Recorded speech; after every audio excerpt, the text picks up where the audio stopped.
Hello students, welcome to the quick recap series of Zenith Academy Online. We are doing for ICSE Class 10 Civics portion. This is chapter 2, the executive, that is the president and the vice presidents. Quickly start. President. Okay, the president is the head of the state and the supreme commander of the defense forces of India. Whenever 2-mark question is there, you have to mention these two lines. As per the 42nd Amendment Act, it is necessary for the President to exercise his or her functions in accordance with the advice of Council of Ministers. Now, Vice President, Article 63 stipulates that there shall be a Vice President of India. Now, let's quickly talk about President and Vice President by these quick slides. So, when we talk about the qualification, let's talk about President first.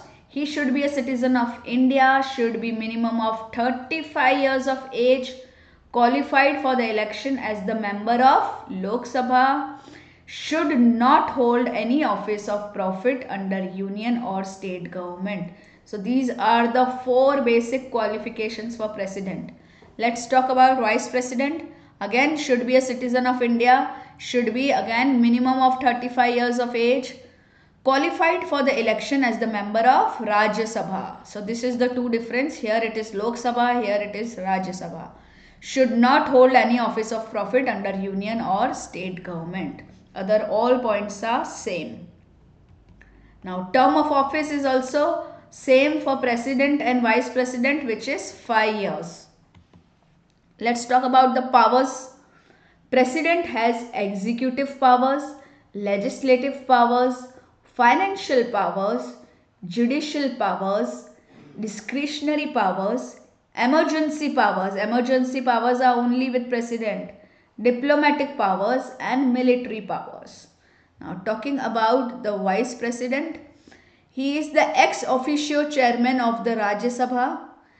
He takes over as a president on his death, removal and resignation. So on these 3 occasions, he takes over as the president, and he is, when 2 marks question is there for vice president, you have to write he is the ex officio chairman of the Rajya Sabha.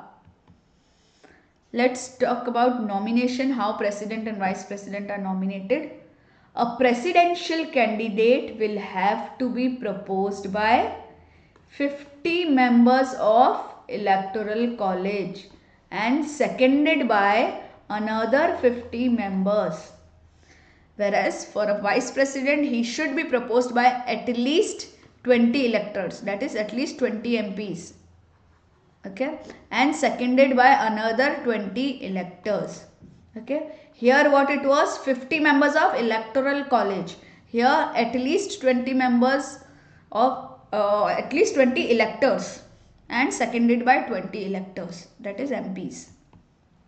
Now election president. The election of president is done with the system of proportional representation by means of single transferable vote by the means of electoral college. You have to mention the same lines. The keywords are very important. It is done with the system of proportional representation by means of single transferable vote by the members of electoral college. Now vice president, through the members of both the houses. Now here houses are electing vice president with the system of proportional representation. Here who are the electors? Members of both the houses. Now oath of office. President takes oath in the presence of Chief Justice of India, or in his absence, if Chief Justice of India is not there, then the senior most judge of the Supreme Court. Now for vice president, he takes oath before president. Please remember all this. Impeachment, that is removal, can be removed. President can be removed from the office by impeachment for violation of the constitution by resolution passed by both the houses. Both the houses have to pass this resolution.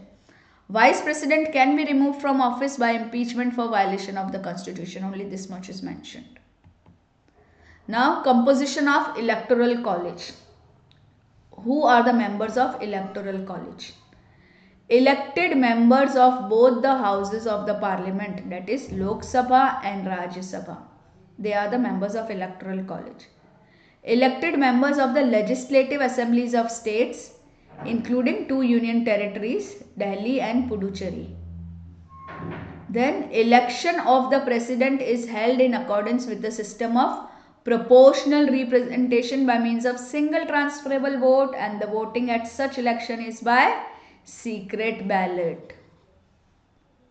Nominated members of Rajya Sabha and the state assemblies are not eligible.